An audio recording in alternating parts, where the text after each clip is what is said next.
सुनाना, कहाँ सोया है चौकीदार।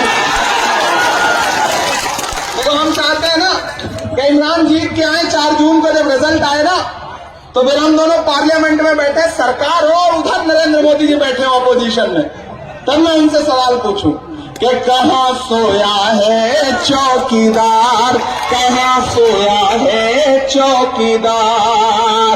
विजय माल्या नाक के नीचे से हो गया फरार, कहाँ सोया है चौकीदार, कहाँ सोया है चौकीदार।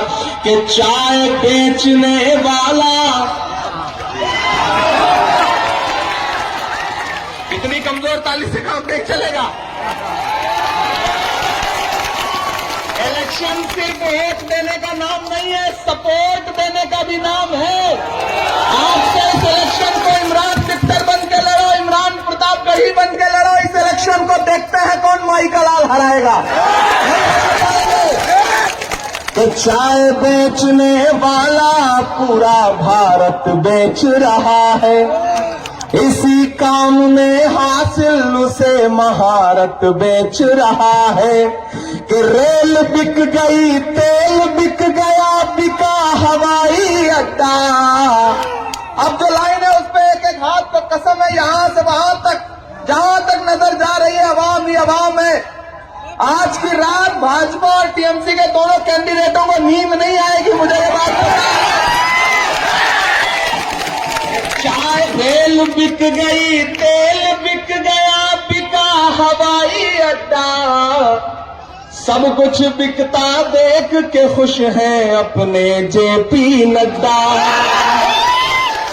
कि जनता महंगाई की मारी करती हाहाकार। की नूरा कुश्ती चल रही है ना, उसमें नहीं फंसना है, बटना नहीं है, तकसीम नहीं होना है।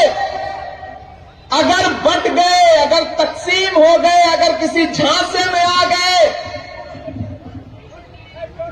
तो मेरे भाई आने वाले कई दशक, कई सदियां पछताओगे। इस बात को याद रखना। मैं इमरान भाई के लिए आखिर में, मुझे पता है आप पिछले 5-6 घंटे से बैठे हैं, धूप बहुत तेज है, मैं भी पसीने पसीने हूं, आप भी पसीने पसीने हैं। नया पाने की चाहत में पुराना छूट जाता है, तुझे अपनाऊं तो मुझसे जमाना रूठ जाता है। मोहब्बत पढ़ने लिखने में बहुत आसान है, लेकिन मोहब्बत को निभाने में पसीना छूट जाता है। तो मोहब्बत तो निभानी पड़ेगी। मैं निभाने के लिए कई 100 किलोमीटर से, मतलब हजारों किलोमीटर से आया हूं। तो आप तो यहीं रहते हो, आज से अहद कर लो, अपने दोस्तों को, रिश्तेदारों को, सबको सोशल मीडिया पे फोन करके, व्हाट्सएप पे मनाओ, उनको समझाओ कि सिर्फ आप एकजुट हो जाए तो इमरान विक्टर को कोई नहीं हरा सकता। लेकिन आपसे मुझे 2 शिकायत भी है। आप सुबह चाय की दुकान पे बैठते हो तो कलकत्ता में सरकार बदलते हो, और फिर शाम में बैठते हो तो दिल्ली में बिरयानी खाते खाते मुख्यमंत्री बदल देते हो, और दाल चावल खाते खाते प्रधानमंत्री। फिर जिस दिन वोट देना होता है आपको लगता है कि यार इमरान विक्टर तो जीत रहा है, कौन जाए धूप में लाइन में लगने, कौन परेशान हो। नहीं नहीं, अपने एक एक वोट की अहमियत समझो। राजस्थान में एक नेता है सीपी जोशी, हमारी ही पार्टी के, चीफ मिनिस्टर बनने की रेस में थे, एक वोट से एमएलए का इलेक्शन हार गए, न एमएलए बन पाए, तो फिर चीफ मिनिस्टर क्या बनते। तो एक एक वोट की अहमियत ये होती है। चाकुलिया वालों, मेरी इस बात को जहन नशीन कर लो, अपने दिलों में बिठा के घर जाओ। तुम्हारे हाथों में जो ईवीएम का बटन दबाने की ताकत है एक वोट की, वो सिर्फ एक वोट नहीं है, ये उसी तरह है जिस तरह से अबाबीलों के पंजे में एक कंकर था, और उन्होंने जब उसे जुल्म के खिलाफ गिराया तो अब्राहा कहां चला गया दुनिया को पता भी नहीं चला। वो उस ताकत का इस्तेमाल करो, अपने घरों के बाहर निकलो। 26 तारीख को मां को, भाई को, बहन को, बेटे को, परिवार को, रिश्तेदार को, सबको लेकर के इमरान के लिए घर से बाहर निकलिए। जिंदा रहना है तो हर सांस हुकूमत से न मांग, जिंदा रहना है तो हर सांस हुकूमत से न मांग, असल मुंसिफ खुदा रहम अदालत से न मांग, जिंदगी भीख अगर है तो न मिलना बेहतर, और अगर हक है तो फिर इतनी शराफत से न मांग। हक है ये बात कि इमरान विक्टर जीते और पार्लियामेंट में पहुंचे। सोचिए, एक तरफ इमरान प्रतापगढ़ी, एक तरफ इमरान विक्टर।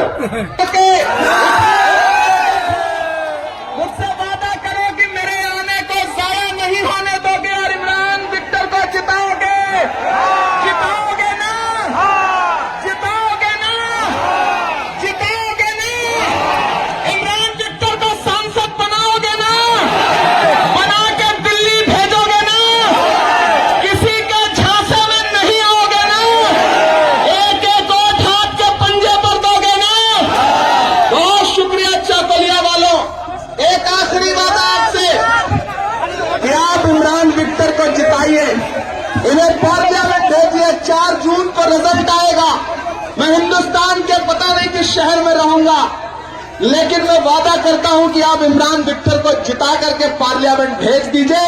उसके बाद इसी मैदान में एक बार फिर से आपका शुक्रिया अदा करने के लिए हेलीकॉप्टर उतारूंगा, बहुत सारी स्टोरी सुनाऊंगा। ये मेरा आपसे वादा है। आज जाना पड़ेगा क्योंकि आचार संहिता है, हेलीकॉप्टर उड़ना है, एक टाइम के बाद उड़ नहीं सकता, मजबूरी होती है। कुछ तो मजबूरियां रही होंगी, जाना पड़ता है इंसान को। लेकिन आखिरी शेर सुनाने के लिए मेरा भाई कह रहा है तो मैं आखिरी शेर तो सुना ही दूंगा। इमरान भाई कोई गुंडा बोले, कोई छोकरा बोले, इन चीजों की परवाह मत करो। उनसे कह दो कि हम आतिशे से अपनी हक बात कहेंगे, कुंदन की तरह कहर में ताबिंदा रहेंगे। तारीख बताती है कि हर दौरे सितम में हम जिंदा थे, हम जिंदा हैं, हम जिंदा रहेंगे।